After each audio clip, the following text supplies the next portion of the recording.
आपके साथ।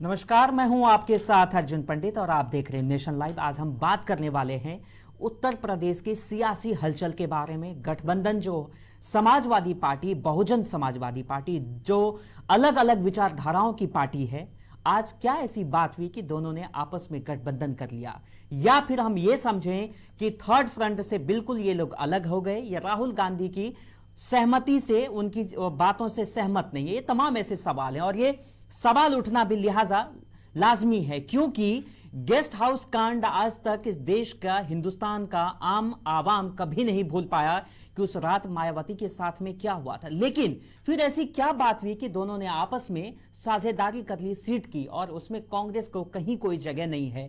इस गठबंधन पे प्रयागराज की जनता की क्या राय है, आइए सुनते हैं। मुदस्सिर जी, ये बताया अभी सपा बसपा का जो गठबंधन हुआ है यूपी में, ये कहाँ तक सफल हो पाएगा? ये यूपी नहीं, पूरे देश में ये फैलेगा ये चीज। अच्छा। और सर्वप्रथम हम आपका धन्यवाद अदा करना चाहते हैं। आपके न्यूज नेशन जो चैनल है, आप महुआमा में आए और लोगों को जानकारी हासिल कर रहे हैं लोगों से। तो इससे आपके माध्यम से हम लोगों को बताना चाहते हैं कि मोदी जी 18% जो जीएसटी लगाए थे, ये अपने लिए लगाए थे। ये गठबंधन से सिर्फ 18 ही सीट नहीं पा सकते, तो 18 सीट को सिर्फ सीमित हो जाएंगे। और दूसरी बात ये करते हैं कि मोदी जी जो बात करते रहे बहन जी के बारे में या अखिलेश जी के बारे में बात करते रहे, तो उनके लिए सरासर वो बेकार है। वो बात जिस तरीके से करते हैं, वो बच्चों के बारे में, कभी भविष्य के बारे में बात नहीं करते हैं। आज इलाहाबाद की जनता हो गई, फूलपुर की जनता हो गई, आसपास जिले की जनता जितनी हो गई है, सब परेशान है रोजगार के लिए। ये लोग रोजगार के बारे में नहीं सोचते हैं, ये लोग राम मंदिर के बारे में सोचते हैं, एक दूसरे को भड़काते हैं राम मंदिर। नमस्कार, मैं हूँ आदिल अंसारी, आप हैं नेशन लाइव के साथ। सपा बसपा गठबंधन के बाद आज हम लोगों से जानेंगे आखिर सपा और बसपा के गठबंधन से बीजेपी का कितना नुकसान होने वाला है।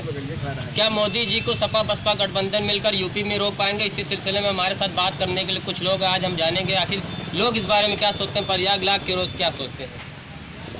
बताइए, क्या नाम है सर आपका? शादाब जी बताइए, सपा बसपा का गठबंधन देखो, क्या लग रहा है ये बीजेपी को रोक पाएगा यूपी में? सपा बसपा का गठबंधन किसी को रोकने, किसी को हराने के लिए नहीं है, बल्कि खुद को मजबूत करने के लिए है। जो जिस तरह से झूठे वादे करके ये केंद्र सरकार में आए हुए मोदी जी हैं, इनको किसी ने किसी भी तरह के किसी का वादा पूरा नहीं किए हैं। चाहे वो पिछड़ा हो, दलित हो, शोषित हो, सब इनसे लगातार परेशान है। आज उन झूठे वादों का जनता के सामने उजागर करने की जरूरत है। और ये कितनी सीटें पाते हैं, कितनी नहीं पाते हैं, अगला देश का प्रधानमंत्री कौन होगा ये तो वक्त बताएगा। लेकिन फिलहाल इनका इस पूरे मसले पे हमसे बात करने के लिए जुड़ चुके हैं संवाददाता आदिल अंसारी। आदिल, जनता का क्या कुछ कहना है इस पूरे गठबंधन पे? अर्जुन, मैं आपको बताना चाहता हूँ, प्रयागराज की जनता के बीच हम गए, जनता से जाना आखिरकार सपा बसपा के गठबंधन पर जनता क्या सोचती है। तो ज्यादातर लोगों की तो मिली जुली राय सामने आ रही है। कुछ लोगों का कहना है अगर गठबंधन होता है तो इसका असर होने वाला है और गठबंधन जीत दिलाएगा यूपी में। लेकिन बहुत से लोगों का ऐसा भी कहना है गठबंधन से कुछ खास फर्क नहीं पड़ने वाला है। मोदी जी विकास पुरुष है और विकास की राह पर चल रहे हैं, तो ज्यादातर जनता जो है दोनों तरफ से बोल रही है।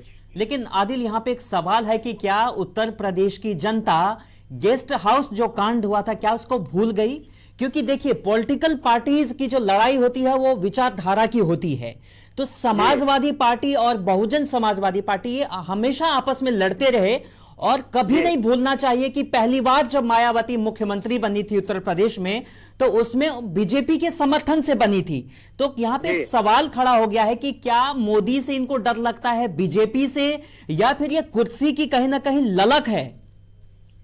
जी, लोगों का यह भी कहना है या मोदी जी के डर से गठबंधन बनाया जा रहा है और इस गठबंधन का कोई वैल्यू नहीं है, क्योंकि आज बीजेपी के डर से ये गठबंधन बन रहा है और इस गठबंधन से कुछ होने वाला है नहीं। क्योंकि अगर हम बात करें गेस्ट हाउस कांड की, तो गेस्ट हाउस कांड अब सब भुला चुके हैं। अभी सपा और बसपा के कार्यकर्ताओं से भी हम कुछ लोगों से मिले हैं, वो एक साथ मिलकर मिठाइयां बांट रहे हैं और चुनाव प्रचार की तैयारी कर रहे हैं।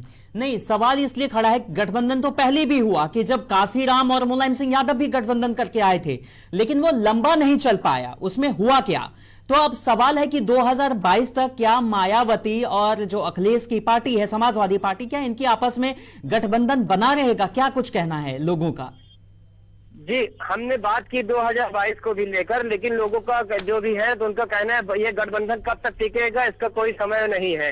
ये एक अपनी हार बचाने के लिए और मोदी जी को रोकने के लिए गठबंधन बन रहा है। तो इस बार गठबंधन की कोई समय सीमा नहीं है, गठबंधन कभी भी टूट सकता है। और सबसे बड़ी बात ये, कुछ लोगों का ऐसा भी कहना है कि गठबंधन बना तो इसमें से जो मेन नेता कौन होकर उभरेगा, या मायावती जी या फिर अखिलेश? जी, लेकिन यहाँ पे सवाल ये भी है कि जिस तरीके से कांग्रेस को इनकी जो वोट शेयरिंग हुई है 38-38 का, जिस तरीके से कांग्रेस को एक जगह पे नजरअंदाज किया गया है, क्योंकि इससे पहले जब विधानसभा इलेक्शन हुआ तो अखिलेश यादव बड़े बढ़ चढ़ के आए थे राहुल गांधी के साथ में, और उनका कई जगह पे होर्डिंग्स लगे थे।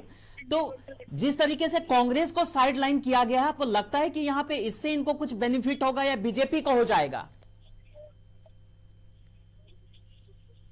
कांग्रेस जी, आदिल, मेरा सवाल है आपसे कि जिस तरीके से कांग्रेस को साइड लाइन किया गया है और विधानसभा में अखिलेश यादव तो बड़े बढ़ चढ़ के बोल रहे थे राहुल गांधी के लिए, उनका जिस तरीके से गठबंधन था, तो कांग्रेस को जैसे अलग किया गया है, तो आपको लगता है इसका कुछ बेनिफिट मिलने वाला है बहुजन समाजवादी पार्टी या समाजवादी पार्टी को?